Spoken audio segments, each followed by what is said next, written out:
ആയിരിക്കാൻ ദൈവം സഹായിച്ചിട്ടുണ്ട്. എന്നാൽ ഇവിടെ കാണുന്ന പുതുമുഖങ്ങളെയും ഓർത്ത് ഞാൻ ദൈവത്തെ സ്തുതിക്കുന്നു. As Pastor Manu mentioned, we've been serving in Los Angeles for many years.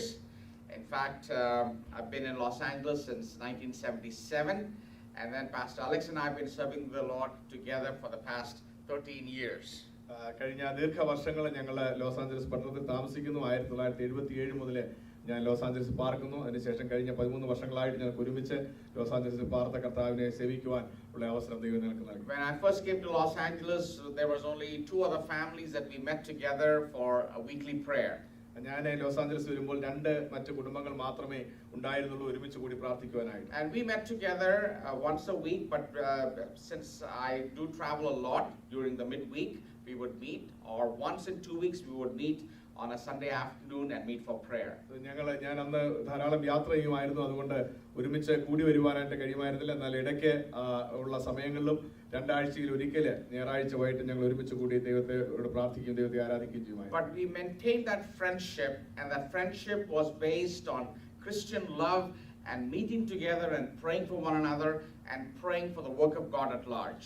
ദൈവത്തിന്റെ വേലയ്ക്ക് വേണ്ടി പ്രാർത്ഥിക്കുകയും ദൈവത്തിന്റെ പ്രവൃത്തിക്ക് വേണ്ടി ഞങ്ങൾ ഒരുമിച്ച് കൂടി പ്രാർത്ഥിക്കുകയും ക്രിസ്തീയ സ്നേഹത്തിൽ ഞങ്ങൾ ഒരുമിച്ച് കൂടി വരികയും പ്രാർത്ഥിക്കുകയും ചെയ്യുമായിരുന്നു. And so that friendship has lasted now for 37 years, and we thank the Lord for the way the Lord has sustained us, and the Lord has blessed the ministry in many different ways and enlarged the work of God. കഴിഞ്ഞ 37 വർഷമായിട്ട് ആ സ്നേഹബന്ധം തുടരുവാനായിട്ട് ദൈവം സഹായിച്ചു.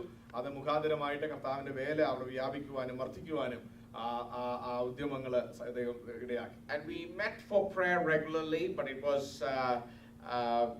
10 years later that officially I formed the church, which is known as India Christian Assembly. ആദ്യ 10 വർഷങ്ങൾ ഒരുമിച്ച് കൂടി പ്രാർത്ഥിക്കുമായിരുന്നു. എന്നാൽ അതിനുശേഷം 10 വർഷത്തിന് ശേഷമാണ് ഒരു സഭയായിട്ട് രൂപീകരിക്കുവാനും ഇന്ത്യ ക്രിസ്ത്യൻ അസംബ്ലി എന്ന പേരിൽ ഒരു സഭയായിട്ട് രൂപീകരിക്കുവാനും ഇടയായി. We met regularly in many different places, and for prayer, for Bible study, and for various prayer meetings.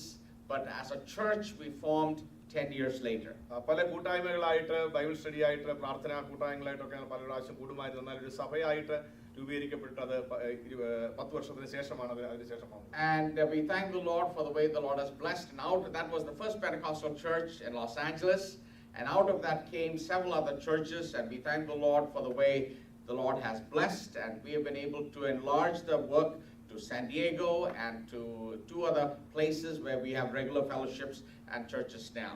ആ സഭയാണ് അവിടുത്തെ ആദ്യത്തെ ഒരു ആത്മീയ സ്പിരിറ്റ്ഫുൾ ആയിട്ടുള്ള ഒരു സഭ എന്നുള്ളത്. അതിൽ നിന്ന് മറ്റ് അനേക സഭകൾ ഉടലെടുക്കുവാനായിട്ട് ദൈവം സഹായിച്ചു. അതിനുശേഷം സാന്റിയാഗോയിലേക്കും മറ്റ് 2 പുതിയ സ്ഥലങ്ങളിലേക്കും പ്രവർത്തനം വ്യാപിപ്പിക്കുവാനായിട്ട് ദൈവം സഹായിച്ചു. We started with just a handful of families. ഞങ്ങൾ ചുരുക്കം ചില ആളുകളുമായിട്ടാണ് അത് ആരംഭിച്ചത്. But now the Lord has touched hundreds of families, in fact, throughout Southern California as a result of that. So never despise small beginnings, and never underestimate what God can do in the days and years to come. അത് ആരംഭിച്ചത് ചെറിയ കൂട്ടായ്മയായിട്ടാണ്. എന്നാൽ ഇന്ന് നൂറുകണക്കിന് ആളുകൾ സദൻ കാലിഫോർണിയയിലെ കർത്താവിനെ ആരാധിക്കുന്നവരായിട്ട് ഇപ്പോഴുണ്ട്. അതുകൊണ്ട് ചെറിയ ആരംഭങ്ങളെ ഒരിക്കലും നാം തുച്ഛീകരിക്കരുത്. ദൈവം നമുക്ക് വർധനവ് വരുത്തുകയും ദൈവം നമ്മളെ സഹായിക്കുകയും ചെയ്യും. അതിന് യാതൊരു സംശയവും. Humanly speaking, we overestimate what we can do in 1 year.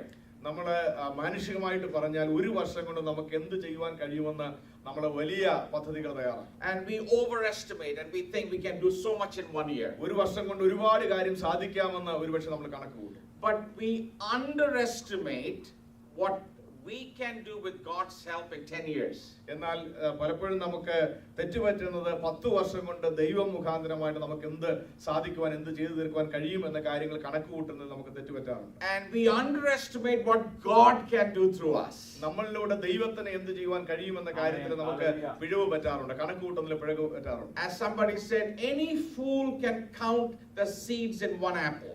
ഏത് വിഡ്ഢിക്കും ഇങ്ങനെ പറഞ്ഞിട്ടുണ്ടോ, ഏത് വിഡ്ഢിക്കും ഏത് മനുഷ്യനും ഒരു ആപ്പിളിൽ എത്ര അരികളുണ്ട് എന്ന് എത്ര വിത്തുകളുണ്ട് എന്ന് അവർ കണക്ക് കൂട്ടാൻ കഴിയും. But only God can count the number of apples in one seed. എന്നാൽ ദൈവത്തിന് മാത്രമേ ഒരു വിത്തിൽ എത്ര ആപ്പിൾ ഉണ്ടെന്ന് കണക്ക് കൂട്ടാൻ കഴിയൂ. And so we need to ask the Lord, Lord, help us to have the faith to know that we need to trust you in your ability, in your wisdom to do great things that we cannot even ask or imagine with our puny little minds. കർത്താവേ, എന്റെ ചെറിയ മനസ്സുകൊണ്ട് നമുക്ക് ചോദിക്കുന്നതിലും നനയ്ക്കുന്നതിലും അത്യന്തപരമായ ദൈവത്താൽ ചെയ്യുവാൻ കഴിയുന്ന ദൈവത്തിന്റെ അപരിമിതമായ കഴിവിനെ കുറിച്ച്, ശക്തിയെ കുറിച്ച്, ബോധ്യത്തെ കുറിച്ച് ഉള്ള ഒരു അറിവ് ലഭിക്കണമേ എന്ന് നമുക്ക് ദൈവത്തോട് പ്രാർത്ഥിക്കാം. And so I pray as we come together this evening that we would come with that attitude and say, Lord, would you open my small mind to understand the greatness of God, understand what you can do when we receive you in all your fullness into our life. കർത്താവേ, അവിടുത്തെ പൂർണ്ണതയിലെ, അവിടുത്തെ ശക്തിയിലെ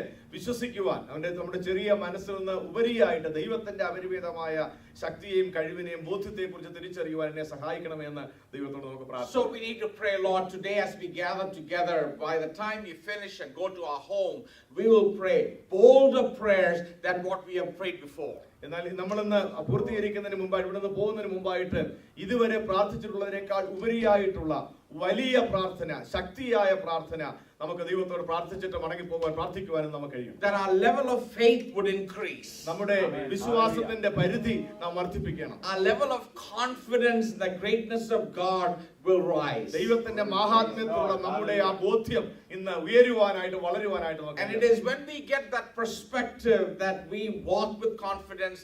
We know that the Lord is with us and the Lord will do great things in us and through our lives. നമ്മളിലൂടെയും നമുക്ക് വേണ്ടിയും ദൈവം വൻ കാര്യങ്ങളെ ചെയ്യുമെന്നുള്ള ബോധ്യമാണ് കർത്താവിനോട് അങ്ങനെ പ്രാർത്ഥിക്കുവാനുള്ള വിശ്വാസം വർദ്ധിക്കുവാനായിട്ട് ഇന്ന് രാത്രി കഴിയട്ടെ. So let's pray and look to the Lord with that expectation and ask the Lord to speak to us through his wonderful word. കർത്താവിന്റെ ആ പ്രതീക്ഷയോടുകൂടെ നമുക്ക് ദൈവസന്നിധിയിലിരിക്കാം. ആ പ്രതീക്ഷയോടുകൂടെ കർത്താവിന്റെ മഹത്വമുള്ള വചനത്തിലൂടെ ദൈവം നമ്മോട് സംസാരിക്കുവാനായിട്ട് നമുക്ക് ദൈവത്തോട് പ്രാർത്ഥിക്കാം. You know, when Jesus came to this world, he was rejected in all quarters.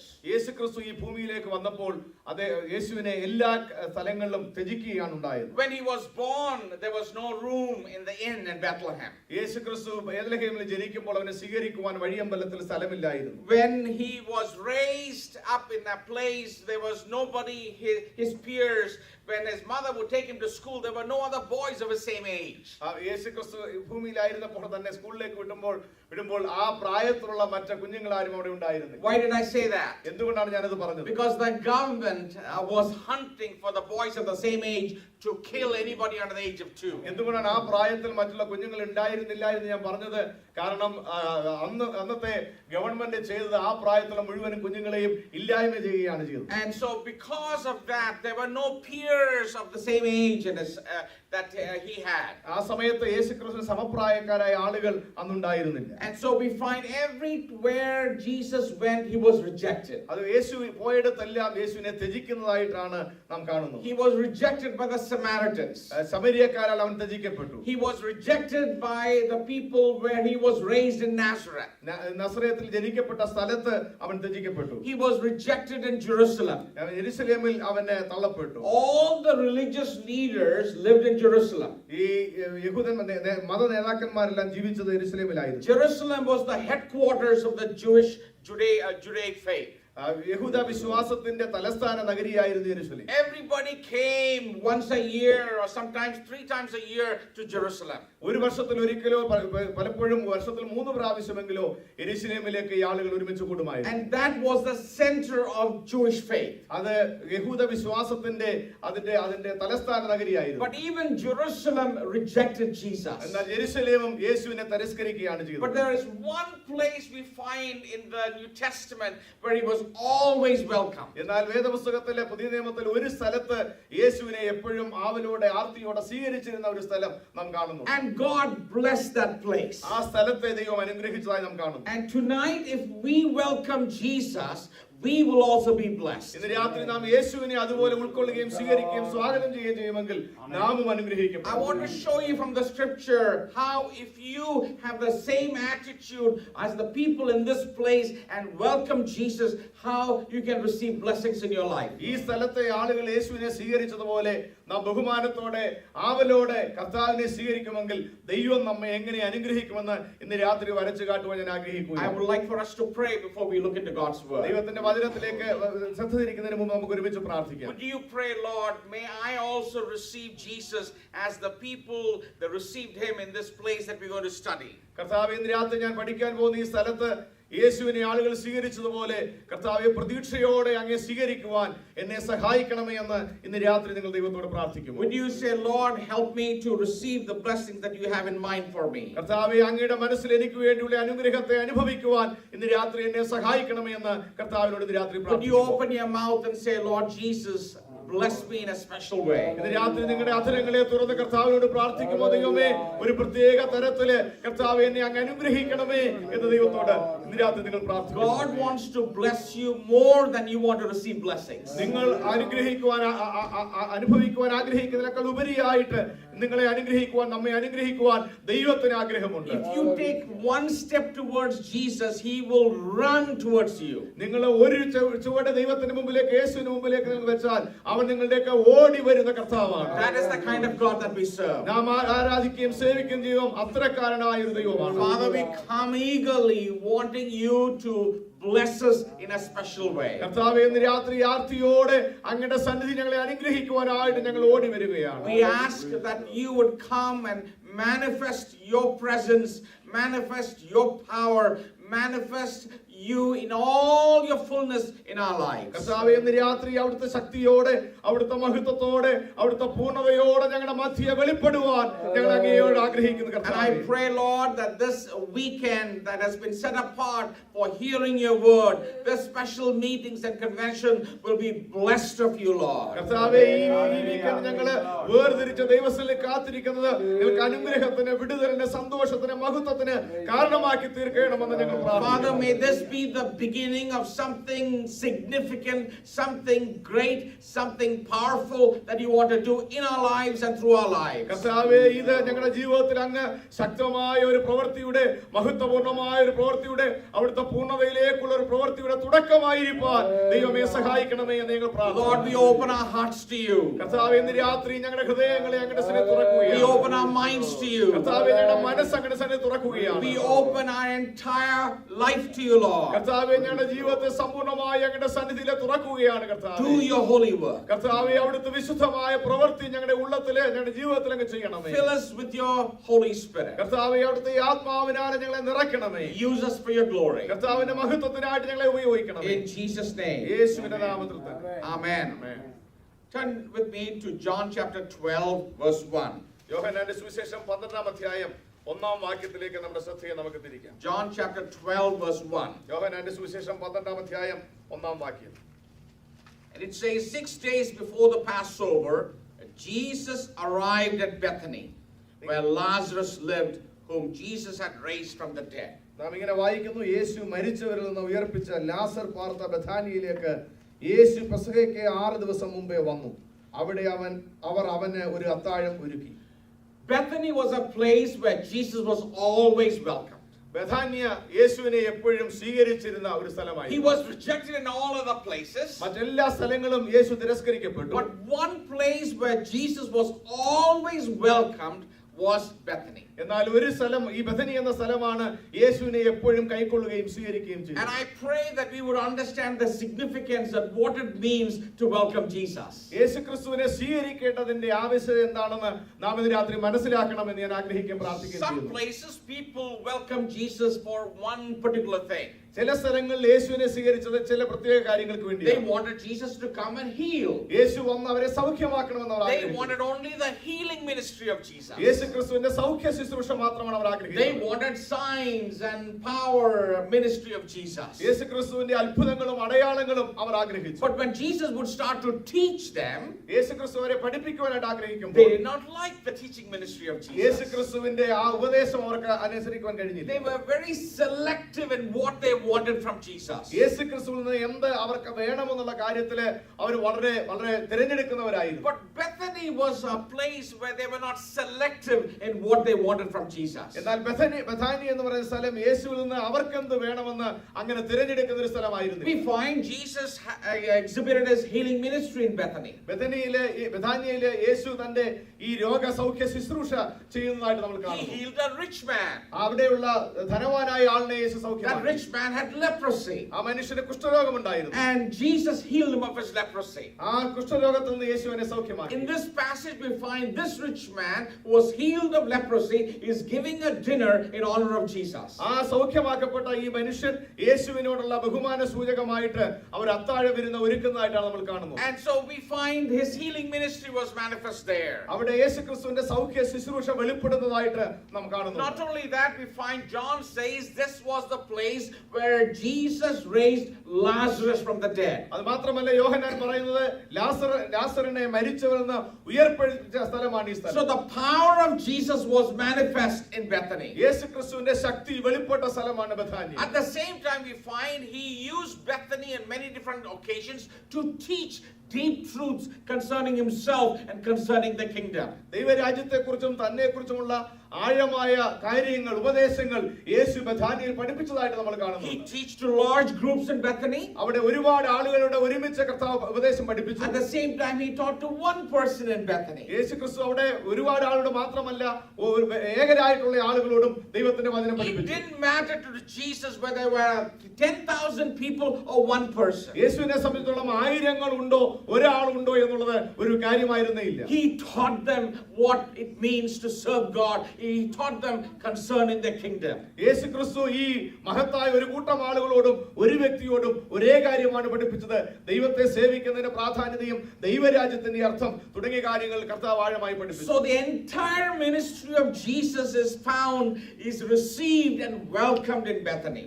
ബഥാനിയിലെ യേശുക്രിസ്തുവിന്റെ പൂർണ്ണമായ ശുശ്രൂഷ സ്വീകരിക്കുകയും അംഗീകരിക്കുകയും ചെയ്തതായിട്ട് നമ്മൾ കാണുന്നു. He preached in Bethany. യേശു ബഥാനിയിൽ പ്രസംഗിച്ചു. He taught in Bethany. യേശു ബഥാനിയിൽ ഉപദേശിച്ചു. And he healed in Bethany. യേശു ബഥാനിയിൽ സൗഖ്യമാക്കി. They welcomed the entire ministry of Jesus. യേശുക്രിസ്തുവിന്റെ പരിപൂർണ്ണമായ ശുശ്രൂഷ അവർ ഉൾക്കൊണ്ടു. And wherever the entire ministry of Jesus is welcomed, there is special blessing in that place. യേശുക്രിസ്തുവിന്റെ ആ പരിപൂർണ്ണമായ ആ ശുശ്രൂഷ ഉൾക്കൊണ്ട സകല സ്ഥലങ്ങളിലും വലിയ അനുഗ്രഹങ്ങൾ ഉണ്ടായതായിട്ട് നമുക്ക് കാണുവാൻ കഴിയും. Otherwise there is imbalance in that place. ഇല്ലെങ്കിൽ അവിടെ ഒരു അസന്തുലിതാവസ്ഥയാണ് അല്ലെങ്കിൽ സംഭവിക്കുന്നത്. And we find that balance is found in the house that he visited, in the place that he visited. യേശു പോയിടത്തെല്ലാം ആ സന്തുലിതാവസ്ഥ, യേശു സന്ദർശിച്ച കുടുംബങ്ങളെല്ലാം ആ സന്തുലിതാവസ്ഥ നമ്മൾ കാണുന്നു. And that is why Bethany becomes so prominent. അതുകൊണ്ടാണ് ബഥാന്യ വളരെ പ്രാധാന്യമുള്ള സ്ഥലമായി തീരുന്നത്. A little village 2 miles from Jerusalem. യെരൂശലേമിൽ നിന്ന് 2 മൈൽ അകലെയുള്ള ഒരു ചെറിയ പട്ടണം. But wherever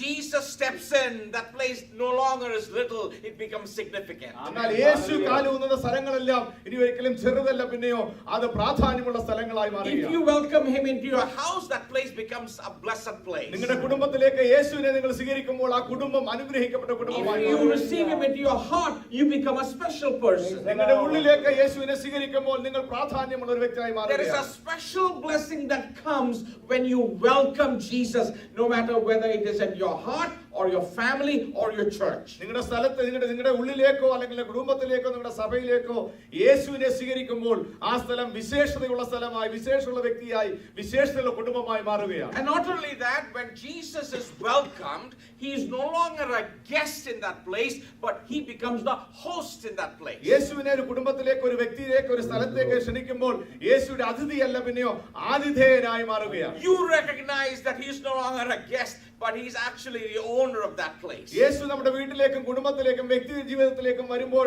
യേശുവിന്റെ അതിഥിയായിട്ടല്ല നിൽക്കുന്ന, പിന്നെയോ ആ കുടുംബത്തെ ഭരിക്കുന്ന, വ്യക്തിയെ ഭരിക്കുന്ന വ്യക്തിയായിട്ട്, സ്ഥിരാകേന്ദ്രമായിട്ട് അത് മാറുകയാണ്.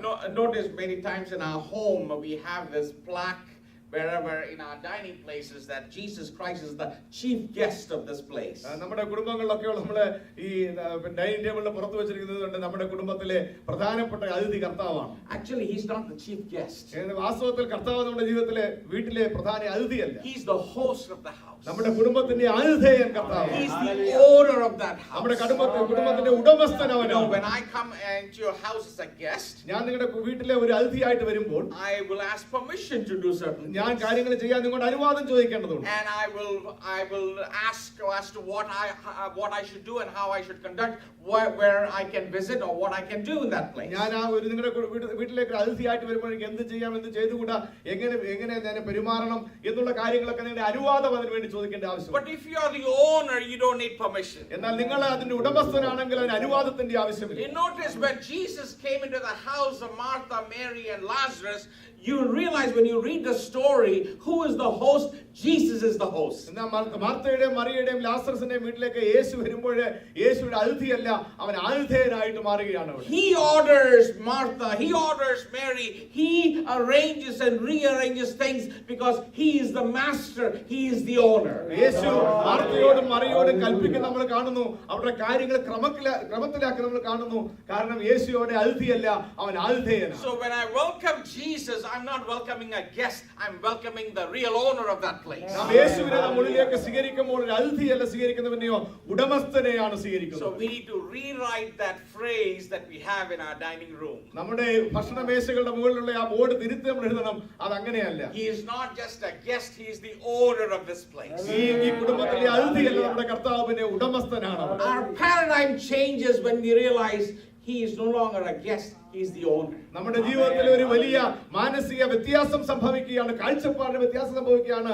അവൻ അതിഥിയല്ല, അവൻ ഉടമസ്ഥനായി He is മാറുന്നു. not merely a resident or a guest where we give a guest room to that person. കർത്താവ് വല്ലപ്പോഴും വന്ന് താമസിക്കുന്ന ഒരു അതിഥിയല്ല നമ്മുടെ വീട്ടില്.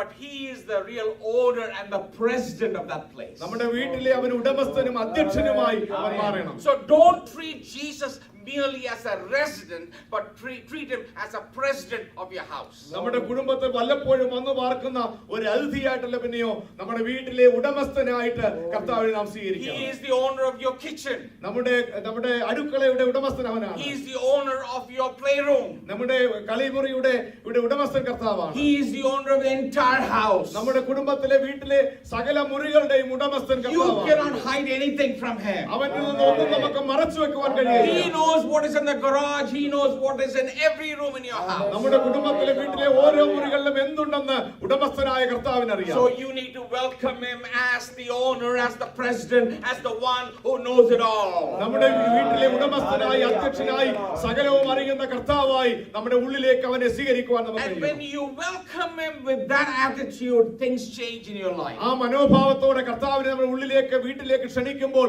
കാര്യങ്ങൾക്ക് മാറ്റം സംഭവിക്കുവാൻ Your തുടങ്ങും. perspective changes. നമ്മുടെ കാഴ്ചപ്പാടിന് മാറ്റം സംഭവിക്കും. The way you view your house changes. നമ്മുടെ വീടിനെയും കുടുംബത്തെ നാം എങ്ങനെ കാണുന്നു എന്നുള്ള കാഴ്ചപ്പാടിന് The മാറ്റം way സംഭവിക്കും. you view your business changes. നമ്മുടെ കച്ചവടങ്ങൾ, നമ്മുടെ ഉടമ്പടികൾ എങ്ങനെയാണെന്നുള്ളത് മാറ്റം സംഭവിക്കും. The way you view your relationships change. നമ്മുടെ ബന്ധങ്ങളെ നാം കാണുന്നതിനുള്ള വ്യത്യസ്തത ഉണ്ടാകും. Everything changes when you realize he is the one who controls your life. നമ്മുടെ ജീവിതത്തെ നിയന്ത്രിക്കുന്നത് അവനാണ്, ഉടമസ്ഥനാണെന്നുള്ള ബോധ്യമുണ്ടാകുമ്പോൾ സകലത്തിനും പരിപൂർണമായ മാറ്റം When we സംഭവിക്കും. come together like this, നാം ഒരുമിച്ച് ഇങ്ങനെ കൂടി വരുമ്പോൾ we realize he is the one who controls the service. നമ്മൾ ഒരുമിച്ച് കൂടി വരുമ്പോൾ നമ്മുടെ കൂട്ടായ്മകളെ നിയന്ത്രിക്കുന്ന അതിന്റെ ശ്രദ്ധാകേന്ദ്രം, സ്ഥിരാകേന്ദ്രം കർത്താവാണ് നാം ഓർക്കുന്നത്. That he needs to be the focus of my life. നമ്മുടെ ജീവിതത്തിന്റെ ശ്രദ്ധാകേന്ദ്രം കർത്താവായിരിക്കും. So Bethany was blessed because they understood who Jesus was and welcomed him in all his spheres with his entire personality and ministry. യേശുക്രിസ്തുവിന്റെ ശുശ്രൂഷയുടെ പരിപൂർണതയെ അതുപോലെ ഉൾക്കൊണ്ട സ്ഥലമാണ് ബഥാനിയിലെ ഗ്രാമം. The second thing that you notice about Bethany, ബഥനിയെ കുറിച്ച് കാണുന്ന രണ്ടാമത്തെ കാര്യം ഇവിടെ, that Bethany was a place where men and women were disciples of Jesus. ബഥാനിയിലെ കാണുന്ന മറ്റൊരു പ്രത്യേകത, പുരുഷന്മാരും സ്ത്രീകളും ഒരുപോലെ കർത്താവിന്റെ ശിഷ്യന്മാരായിരിക്കുന്ന നാം കാണുന്നു. Now today when you hear that may not surprise you. ഇന്ന് നമ്മൾ ആ കൺസെപ്റ്റ്, ആ കാര്യം പറഞ്ഞാൽ ഒരുപക്ഷെ അത് വലിയ അതിശയോക്തിയുള്ള കാര്യമായിരിക്കും. But in the time of Jesus, എന്നാൽ യേശുവിന്റെ സമയത്ത്, and for many hundreds of years prior to that, യേശുക്രിസ്തുവിന്റെ ജനനത്തിന് ശുശ്രൂഷയ്ക്കും നൂറുകണക്കിന് വർഷങ്ങൾക്ക് മുൻപ്, and even today in many cultures, ഇന്നും പല സംസ്കാരങ്ങളും നാം കാണുന്നത്, we find that women are not welcomed into the inner circle and into that place where they receive the teaching that they should. സഹോദരിമാർക്ക് അല്ലെങ്കിൽ സ്ത്രീകൾക്ക് ലഭിക്കേണ്ട ശുശ്രൂഷയോ പഠനമോ അതിനുള്ള അർഹതയോ അംഗീകാരമോ പല സംസ്കാരങ്ങളും പല രീതികളിലും പല ഇടങ്ങളിലും നമുക്ക് ലഭിക്കുന്നതായിട്ട് കാണുവാൻ കഴിയും. Especially in the day of Jesus, no Jewish rabbi had a women as his disciple. യേശുക്രിസ്തുവിന്റെ കാലഘട്ടത്തില് ഒരു യഹൂദ റബിക്കും ഒരു സ്ത്രീയെ ഒരു ശിഷ്യയായിട്ടുണ്ടായിരുന്നില്ല. Jewish rabbis would never allow women to follow him and to receive teachings. ഒരു യഹൂദ റാബായി ഒരിക്കലും ഒരു സ്ത്രീയെ അവരുടെ ശുശ്രൂഷയായിട്ട് അല്ലെങ്കിൽ ഒരു ശിഷ്യയായിട്ട് ഒരിക്കലും സ്വീകരിക്കുമായിരുന്നില്ല. One of the common prayers that men would pray in the time of Jesus and before that and later was a prayer that was taught by a famous Jewish rabbi. യേശുക്രിസ്തുവിന്റെ കാലഘട്ടത്തിലും യേശുക്രിസ്തുവിന്റെ സമകാലിക സമയത്തും പുരുഷന്മാര് പ്രാർത്ഥിച്ചിരുന്ന ഒരു പ്രാർത്ഥന ഒരു പ്രധാനപ്പെട്ട യഹൂദ റബി പഠിപ്പിച്ച ഒരു പ്രാർത്ഥനയാണ്. This was the prayer that they would pray in the synagogue. അവർ ഒരുമിച്ച് കൂടി വരുന്ന സിനഗോഗിൽ പ്രാർത്ഥിക്കുന്ന പ്രാർത്ഥന ഇതാണ്. They would raise their hands and pray like this. അവരുടെ കരങ്ങൾ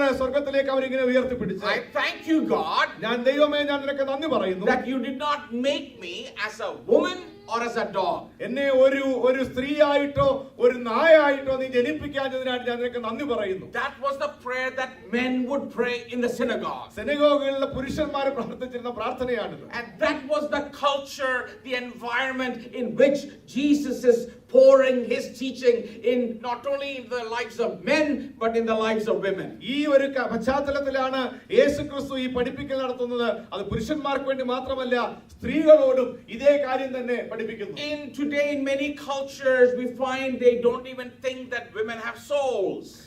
പല സംസ്കാരങ്ങളും പല പശ്ചാത്തലങ്ങളിലും ആൾ വിശ്വസിക്കുന്നത് സ്ത്രീകൾക്ക് ആത്മാവ് പോലും ഇല്ല എന്ന് വിശ്വസിക്കുന്നവരാണ്. That is the kind of world that we live in many cultures around the world. They don't have any value towards women. സ്ത്രീകൾക്ക് യാതൊരു വിലയും കൽപ്പിക്കാത്ത ഒരുപാട് സംസ്കാരങ്ങളും ഒരുപാട് ജീവിത ശൈലികളും ലോകത്തിന്റെ നാനാഭാഗങ്ങളിലും ഉണ്ട്. And it is not only in many cultures we find in Kerala ranks number 1 in the abuse of women. ലോകത്തെ മറ്റുള്ള സംസ്കാരങ്ങളെ കുറിച്ച് മാത്രമല്ല പറയുന്നത് സ്ത്രീകൾക്കെതിരായിട്ടുള്ള അതിക്രമങ്ങളിൽ നമ്മുടെ സംസ്ഥാനമായ കേരളം ഒന്നാം സ്ഥാനത്തെത്തുന്നു. Delhi is the number 1 city, the capital of India, where there is more abuse against women. സ്ത്രീകൾക്കെതിരായിട്ടുള്ള അതിക്രമങ്ങൾക്ക് ഒന്നാം സ്ഥാനത്ത് നിൽക്കുന്നത് നമ്മുടെ തലസ്ഥാന നഗരിയായ ഡൽഹിയാണ്. There is between 1 to 4 dowry deaths every day in Delhi. ഡൽഹിയിലെ 1 മുതൽ 4 വരെ സ്ത്രീധനവുമായി ബന്ധപ്പെട്ടുള്ള കൊലപാതകങ്ങൾ മരണങ്ങൾ ആത്മഹത്യകൾ നടക്കുന്നു. That is the official records. അതാണ് ഔദ്യോഗികമായ കണക്ക്. We don't know what the unofficial records is. അനൗദ്യോഗികമായ കണക്കുകൾ എത്രയാണെന്ന് നമുക്ക് ആർക്കും അറിയില്ല. The number 2 city where there is more abuse against women in India is Cochin. സ്ത്രീകൾക്കെതിരായിട്ടുള്ള അതിക്രമങ്ങളുടെ പ്രധാനപ്പെട്ട രണ്ടാമത്തെ നഗരം കൊച്ചിയാണ്. So it doesn't matter whether you're educated and Kerala has 100% literacy or uneducated, if you don't have Christ in your heart, if Christ does not control your life, your attitude towards women is different. എന്നാൽ നിങ്ങൾക്ക് വിദ്യാഭ്യാസമുണ്ടോ ഇല്ലയോ അല്ലെങ്കിൽ സാക്ഷരത മുമ്പിൽ നിൽക്കുന്നോ ഇല്ലയോ എന്ന വിഷയമല്ല. ക്രിസ്തു നമ്മുടെ ഉള്ളിലില്ലെങ്കിൽ നമ്മുടെ സഹജീവികളോട് അല്ലെങ്കിൽ സ്ത്രീകളോടുള്ള മനോഭാവത്തിന് വലിയ വ്യത്യാസമാണുള്ളത്. We find Bethany was a place where Jesus elevated the status of women. എന്നാൽ ബഥാനിയിൽ നാം കാണുന്നത് സ്ത്രീകളുടെ അവരുടെ സ്റ്റാറ്റസിന് ഒരു ഉയർച്ച കർത്താവ് നൽകുന്നതായിട്ട് നാം കാണുന്നു. And Mary is no longer sitting in the kitchen but she is sitting under the feet of Jesus with the other disciples listening to the teaching of Jesus. നാം കാണുന്നത് മറിയ യേശുവിന്റെ കാൽപാദത്തിലാണ് അടുക്കളയിലെ മറ്റുള്ള ശിശുന്മാരോട് ഒരുമിച്ച് യേശുവിന്റെ കാൽപാദത്തിൽ ഇരുന്ന് കർത്താവിന്റെ വചനം പഠിക്കുന്നതായിട്ട് നമ്മൾ കാണുന്നു. She is eagerly listening and wanting to understand the mind of God, wanting to understand the deeper truths of God, and Jesus is pouring those truths into her heart. Mariya കർത്താവിന്റെ പാദപീഠത്തിൽ നിന്ന് ആകാംക്ഷയോടെ ആർത്തിയോടെ കർത്താവിന്റെ വചനത്തെക്കുറിച്ചും ദൈവത്തിന്റെ മനസ്സിനെക്കുറിച്ചും ദൈവഹിതത്തെക്കുറിച്ചുമുള്ള കാര്യങ്ങൾ ആഴമായി പഠിപ്പിക്കുകയും കർത്താവ് വളരെ ശുഷ്കാന്തിയോടുകൂടെ അവരെ പഠിപ്പിക്കുകയും ചെയ്തതായിട്ട് നമ്മൾ കാണുന്നു. And Martha from the kitchen is saying, Mary, come and help me in the kitchen. Martha അടുക്കളയിൽ നിന്ന് വിളിച്ചു പറയുന്നു, മറിയ നീ വന്ന് എന്നെ സഹായിക്കുവാനായിട്ട്. And then Martha is beginning to accuse Jesus and telling Jesus, don't you care that I'm slaving and working and laboring in the kitchen and you're letting my younger sister sit at your feet and she's not coming to help me in the kitchen? അടുക്കളയിൽ നിന്നുകൊണ്ട് Martha വിളിച്ചു പറയുന്ന കർത്താവിനെ അവള് കുറ്റം പറയുന്നതായിട്ടാണ് കാണുന്നത്. ഞാൻ അടുക്കളയിൽ കിടന്ന് അധ്വാനിക്കുകയും ബുദ്ധിമുട്ടുകയും പ്രയാസപ്പെടുകയും ജോലിയും ചെയ്യുന്നു എന്നാല് നീ എന്റെ സഹോദരിയെ നിന്റെ കാൽക്കീഴിൽ ഇരുത്തി ദൈവവചനം പഠിക്കുവാനായിട്ട് അനുവദിക്കുന്നതായിട്ട് കർത്താവിനെ അവളെ കുറ്റം പറയുകയാണ്. And what does Jesus say? എന്താണ് യേശുവിന് മറുപടി പറയുന്നത്? Jesus is rebuking Martha there. യേശു മാർത്തയെ ശകാരിക്കുന്നതായിട്ട് നാം കാണുന്നു. You are worried, you are cumbered, you are encumbered about so many things. യേശു മാർത്തയോട് പറയുന്നത് ഒരുപാട് കാര്യങ്ങളെ കൊണ്ട് വ്യാകുലപ്പെടുന്നു, ചിന്താകുലയായിരിക്കുന്നു. You are worried about a lot of things. ഒരുപാട് കാര്യങ്ങളെ കുറിച്ച് നിങ്ങൾക്ക് ആകുലതകളുണ്ട്. But Mary had chosen the essential thing. എന്നാൽ മറിയ ആവശ്യമുള്ളത് ഏറ്റവും കാമ്യമായത് തിരഞ്ഞെടുത്തിരിക്കുന്നു. She has chosen something of eternal value. നിത്യതയിൽ നിലനിൽക്കുന്ന ചില കാര്യമാണ് അവൾ തിരഞ്ഞെടുത്തിരിക്കുന്നത്. So leave her alone. അതുകൊണ്ട് അവളെ വെറുതെ വിടുക. And so Jesus was trying to make sure that Martha understood the priorities that needs to be in one's life. യേശു അവിടെ ഈ മാർത്തയെ പഠിപ്പിക്കുവാനാണ് ശ്രമിക്കുന്ന കാര്യം ജീവിതത്തിലെ മുൻഗണനാ ക്രമങ്ങൾ എങ്ങനെ ക്രമീകരിക്കണമെന്നാണ് മാർത്തയെ So പഠിപ്പിക്കുന്നത്. Bethany was a place where men were taught and women were taught. ബഥാനി എന്ന സ്ഥലം നാം കാണുന്നത് പുരുഷന്മാരും സ്ത്രീകളും ഒരുപോലെ ദൈവവചനത്താൽ They അഭ്യസിപ്പിക്കപ്പെടുന്നതാണ്. both received the teaching and both understood the mind and the plan of God for their lives. ഇരുകൂട്ടരും ദൈവഹിതത്തെക്കുറിച്ചും ദൈവരാജ്യത്തെക്കുറിച്ചുള്ള ബോധ്യവും പഠനവും അവർക്ക് ലഭിക്കുന്നതായിട്ട് നാം കാണുന്നു. The next thing that we read in chapter 11 and in this chapter is how Jesus calls Lazarus, the brother of Martha and Mary, his friend. നാം ഈ 11 12 അധ്യായങ്ങളിൽ കാണുന്ന മൂന്നാമത്തെ കാര്യം എന്ന് പറയുന്നത് ലാസറിനെ ഈ യേശു തന്റെ സ്നേഹിതനായിട്ട് വിളിക്കുന്നതായിട്ട് നാം In കാണുന്നു. John chapter 11 verse 3, the sister sent word to Jesus and said, Lord, the one you love is sick. നാം യോഹന്നാന്റെ സുവിശേഷം 11 അധ്യായം 3 വാക്യത്തിൽ നാം ഇങ്ങനെ വായിക്കുന്നു. ആ സഹോദരിമാർ അവന്റെ അടുക്കൽ ആളയച്ച് കർത്താവേ നിനക്ക് പ്രിയനായവൻ ദീനമായി കിടക്കുന്നു എന്ന് പറയിച്ചു. And then when verse 5 we read Jesus loved Martha and her sister Mary and Lazarus. 5 വാക്യത്തിൽ നിന്ന് വായിക്കുന്നു യേശു മാർത്തയെയും അവളുടെ സഹോദരിയെയും ലാസറിനെയും സ്നേഹിച്ചു. And then verse 11 we find there is Jesus addresses Lazarus, our friend Lazarus has fallen asleep. 11 വാക്യത്തിൽ നാം വായിക്കുന്നു നമ്മുടെ സ്നേഹിതനായ ലാസർ നിദ്ര കൊള്ളുന്നു. Here we find how Jesus refers to Lazarus. Jesus refers to this family as special friends. യേശു ഈ ഭാഗങ്ങളെല്ലാം നാം കാണുന്നത് യേശു ലാസറിനെയും കുടുംബത്തെയും വളരെ പ്രിയപ്പെട്ടവരായിട്ടാണ് കാണുന്നത്. When you read in John chapter 14 and 15 and onwards, we read Jesus says, chapter 15 verse 15, I have called you friends, for everything that I have learned from my Father I have made known to you. യോഹന്നാന്റെ സുവിശേഷം 15 അധ്യായം 15 വാക്യത്തിൽ നാം ഇങ്ങനെ വായിക്കുന്നു യജമാനൻ ചെയ്യുന്നത് ദാസൻ അറിയായികൊണ്ട് ഞാൻ നിങ്ങളെ ദാസന്മാർ എന്ന് പറയുകയില്ല ഞാൻ എൻ്റെ പിതാവിനോട് കേട്ടതെല്ലാം നിങ്ങളോട് അറിയിച്ചതുകൊണ്ട് നിങ്ങളെ സ്നേഹിതന്മാർ എന്ന് പറഞ്ഞിരിക്കുന്നു. Jesus said, I no longer call you servants. യേശു അവിടെ പറയുന്നു നിങ്ങളെ ഒരിക്കലും ഇനി നിങ്ങളെ ദാസന്മാരെന്ന് ഞാൻ വിളിക്കുന്നു. I have called you friends. നിങ്ങളെ സ്നേഹിതന്മാർ എന്നാണ് വിളിക്കുന്നത്. This is the intention that Jesus has of us. ഇതാണ് യേശുവിന് നമ്മളെക്കുറിച്ചുള്ള ആഗ്രഹം. He doesn't want us to call us servants. യേശു നമ്മെ ദാസന്മാരെന്ന് വിളിക്കുവാൻ ആഗ്രഹിക്കുന്നില്ല. He wants to call us as friends. യേശു നമ്മളെ വിളിക്കുവാൻ ആഗ്രഹിക്കുന്ന സ്നേഹിതന്മാരെന്ന്. A servant will do things because we ask them to do, they do it out of duty. ഒരു ദാസന്മാര് ചെയ്യുന്ന കാര്യം അവർ കാര്യങ്ങൾ ചെയ്യും എന്നാൽ അവരൊരു കടപ്പാട് കൊണ്ട് അവരുടെ ആവശ്യപ്പെടുന്നതുകൊണ്ടാണ് അവർ ചെയ്യുന്നത്. A lot of times when we are in India, one of the phrases that I hear often when you say thank you to somebody, he said, no, that's my duty. നമ്മൾ ഇന്ത്യയിലൊക്കെ ആയിരിക്കുമ്പോൾ നമ്മൾ യാത്ര ചെയ്യുമ്പോൾ ആളുടെ പറയുമ്പോൾ നന്ദി പറഞ്ഞാൽ പറയുന്നതിനോ അതിന്റെ ആവശ്യമില്ല കാരണം അതെന്റെ കടപ്പാടാണ് എന്റെ ജോലിയാണ്. So you hear that all the time. This is my duty. അതെന്റെ ജോലിയാണെന്നാണ് അവർ എപ്പോഴും പറയുന്നത്. And then I often wondered, when is somebody going to say, I do this because I love you.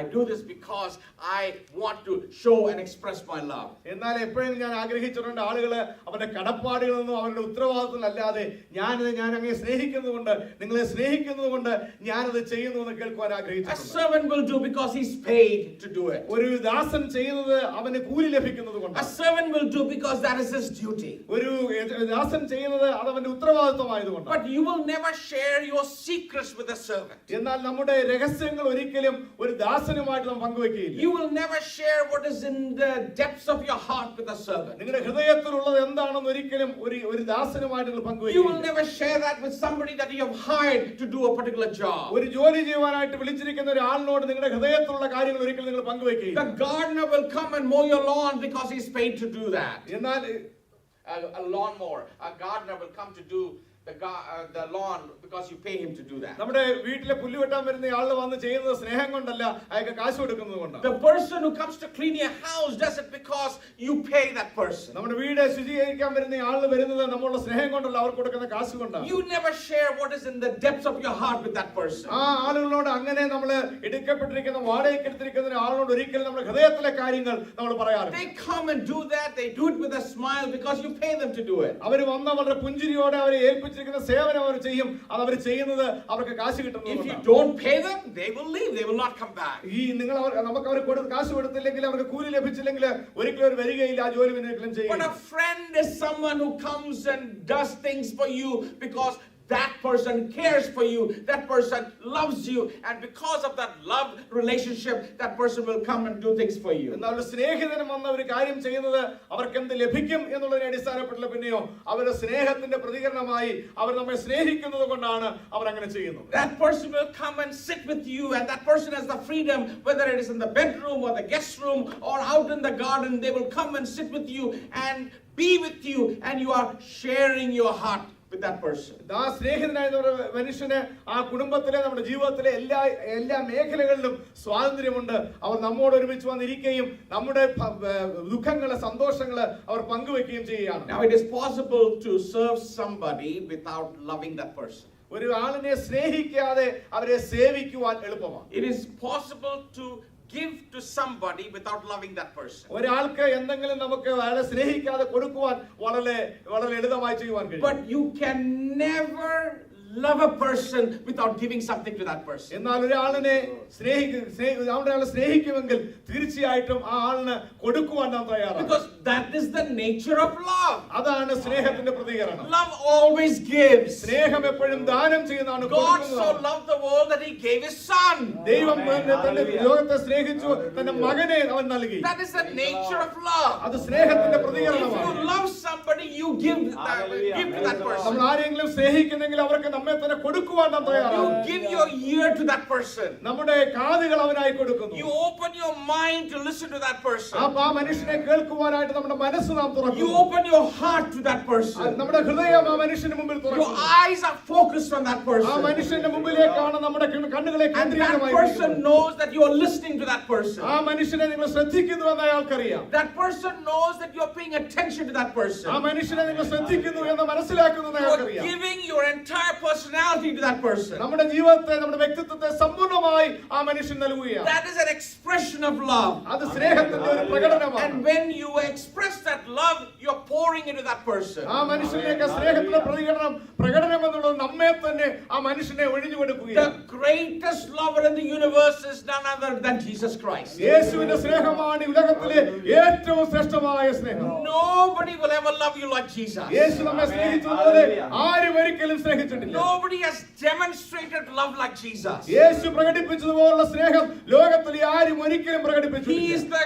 greatest lover in the universe. ലോകത്തിലെ ഏറ്റവും വലിയ സ്നേഹിതൻ യേശുവാണ്. And we find he expressed that love in Bethany. ബഥാനിയയിലെ ആ സ്നേഹം ദൈവം He പ്രകടിപ്പിക്കുന്നതായിട്ട് നമുക്ക് calls കാണുകയാണ്. Martha his friend. യേശു മാർത്തയെ തന്റെ സ്നേഹിത He എന്ന് says he വിളിക്കുന്നു. loved Martha, Mary, and Lazarus. യേശു മാർത്തയെയും മറിയയും ലാസറിനെയും സ്നേഹിച്ചു എന്ന് 2 വായിക്കുന്നു. times he refers to Lazarus as his friend. 2 പ്രാവശ്യം ലാസറിനെ എന്റെ സ്നേഹിതൻ എന്ന് യേശു പരാമർശിക്കുന്നു. I wonder what the conversation was between Lazarus and Jesus. യേശുവും ലാസറുമായിട്ടുള്ള സംഭാഷണം എന്തായിരുന്നെന്ന് എനിക്ക് ആകാംക്ഷയുണ്ട്. Amazingly, not a single word of Lazarus is written in the Gospels. എന്നാൽ ലാസറിന്റെ ഒരൊറ്റ വാക്ക് പോലും ഇവിടെ പരാമർശിക്കപ്പെട്ടിട്ടില്ല. Can you imagine he raised him from the dead? എന്നാൽ മരണത്തിൽ നിന്ന് എഴുന്നേറ്റ് വന്ന ഒരു Can മനുഷ്യൻ. you imagine all the people came to see Lazarus? എല്ലാ ആളുകളും വന്നത് വാസ്തവത്തിൽ ലാസറിനെ കാണാൻ വേണ്ടി. Today, if he was alive, ഇന്ന് ലാസർ ജീവിച്ചിരിക്കുകയായിരുന്നു. all our newspapers would write about Lazarus. എല്ലാ ന്യൂസ് പേപ്പറും ലാസറിനെ കുറിച്ച് എഴുതുമായിരുന്നു. All the media would be after him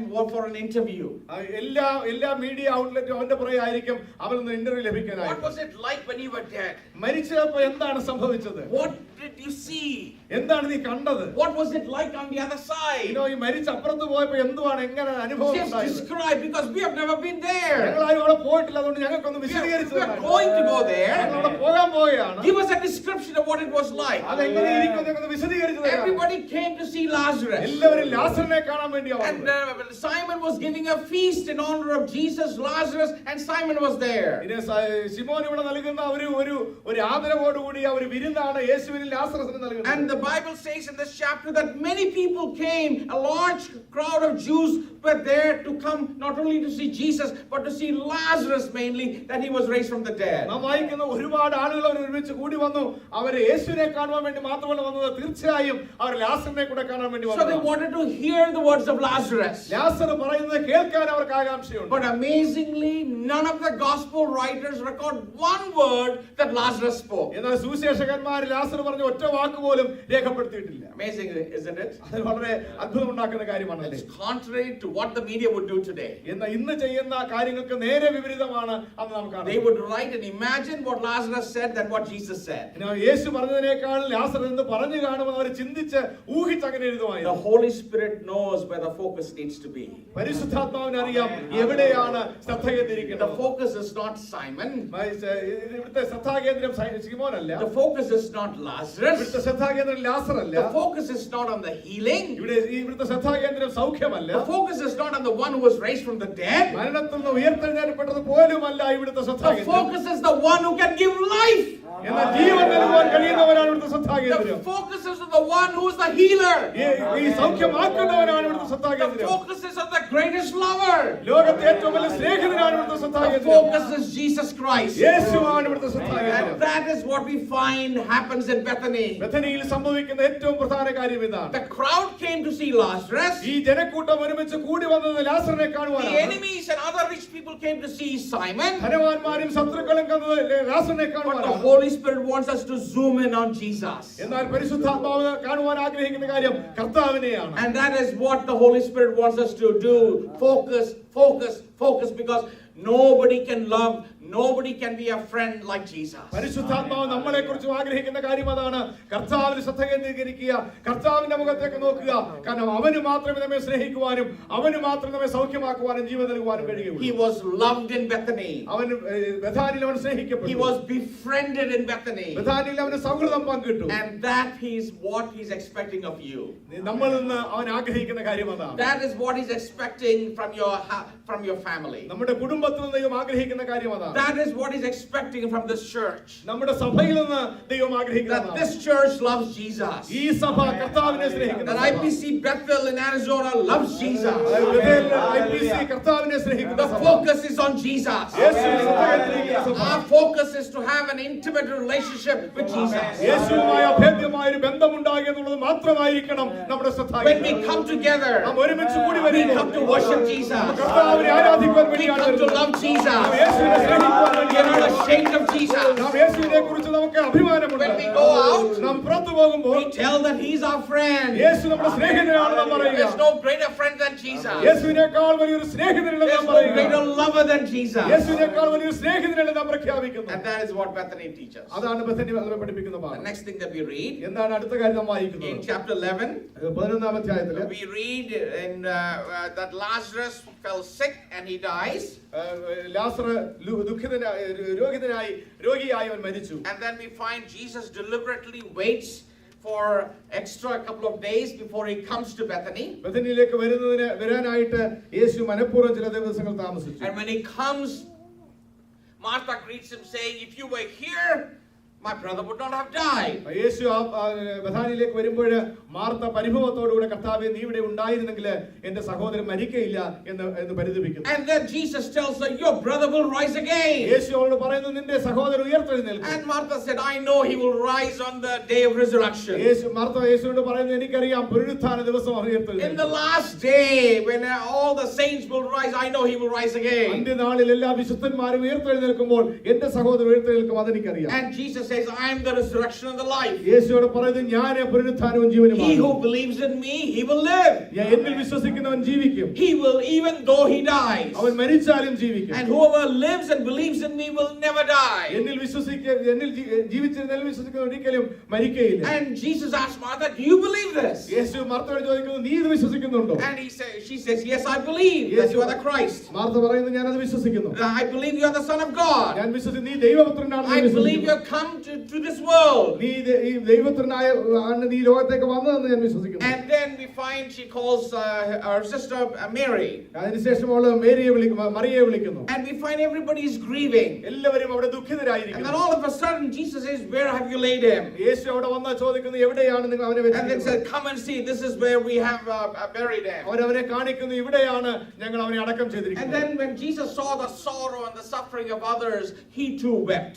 യേശു ആളുകളുടെ ദുഃഖവും വേദനയും കാണുമ്പോൾ അവൻ കണ്ണുനീർ വാർത്തു കരഞ്ഞു എന്ന് നാം And he വായിക്കുന്നു. publicly wept. അവനെ പരസ്യമായിട്ട് അവൻ കരഞ്ഞു. He did not withhold his tears. അവനവന്റെ കണ്ണുനീരെ അടക്കി വെച്ചില്ല. He did not withhold his grief. അവന്റെ ദുഃഖം അവൻ അടക്കി വെച്ചില്ല. He expressed his grief. അവന്റെ ദുഃഖം അവനെ പ്രകടിപ്പിച്ചു. And even the Jews who were the enemies saw and says, see how much he loved Lazarus. യേശുവിന്റെ ശത്രുക്കളായിരുന്ന യഹൂദന്മാർ അവിടെ നിന്ന് പറയുന്നത് കേൾക്കുന്നു, അവൻ എത്രമാത്രം ആ ലാസറിനെ സ്നേഹിച്ചു എന്ന് അവർ And പറയുന്നു. somebody came and said, this man opened the eyes of the blind person.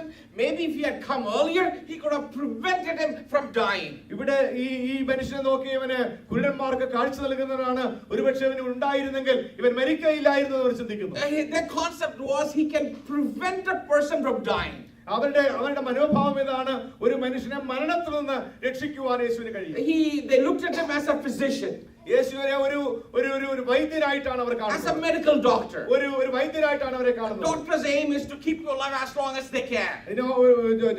വൈദ്യന്മാരുടെ ഉദ്ദേശം, ഡോക്ടർമാരുടെ ഉദ്ദേശം ഒരു മനുഷ്യനെ എത്രത്തോളം ജീവൻ നിലനിർത്താൻ കഴിയുമെന്നുള്ളതാണ്. Through medication, through support system, keep you alive as long as they can. മരുന്നുകൾ കൊണ്ടും മറ്റ് സപ്പോർട്ട് സിസ്റ്റം കൊണ്ടും എത്രത്തോളം ജീവൻ നിലനിർത്താമെന്നാണ് അവർ And നോക്കുന്നത്. that was the paradigm of the Jewish people too. അതായിരുന്നു യഹൂദന്മാരുടെ മനോഭാവം. He has opened blind eyes. അവന് കുരുടന്മാർക്ക് കാഴ്ച നൽകി. He has some special powers. അവന് പ്രത്യേക ശക്തിയുണ്ട്. If he was alive here, if he was here in time, അവനിവിടെ സമയത്തുണ്ടായിരുന്നെങ്കിൽ he could have prevented Lazarus from dying. യേശുവിനെ ലാസറിനെ മരണത്തിൽ നിന്ന് അവനെ രക്ഷിക്കുവാൻ കഴിയുമായിരുന്നു. While this thinking was going on, അവരിങ്ങനെ ചിന്തിച്ചുകൊണ്ടിരിക്കുമ്പോൾ, while they were around the tomb, അവരെല്ലാവരും ഒരുമിച്ച് ഈ ശവകുടീരത്തിന് മുമ്പിൽ നിൽക്കുമ്പോൾ Jesus gives a command. യേശു ഒരു കൽപ്പന പുറപ്പെടുവിക്കുന്നു. Take away the stone. ഈ കല്ല് ഉരുട്ടി മാറ്റുക. Take away the stone. കല്ല് അവിടെ നിന്ന് മാറ്റുക. And then Martha says, Martha ഇവിടെ പറയുന്നത്, the sister of the dead man, ഈ മരിച്ചുപോയ മനുഷ്യന്റെ സഹോദരി പറയുകയാണ്, Jesus, by this time there's a bad odor. കർത്താവേ, ഇപ്പോൾ ഇത് നാറ്റം വെച്ച് തുടങ്ങിയിട്ടുണ്ട്. He's been there for 4 days. ഈ 4 ദിവസമായി അവനെ അതിനകത്ത് വെച്ചിട്ട്. It's not just a few hours. ഇത് ചില മണിക്കൂറുകളല്ല. Among the Jewish people, ഈ യഹൂദന്മാരായ ആളുകൾ, among the Muslims in the world, ഈ ലോകത്തുള്ള മുസ്ലിങ്ങൾ, they don't keep the dead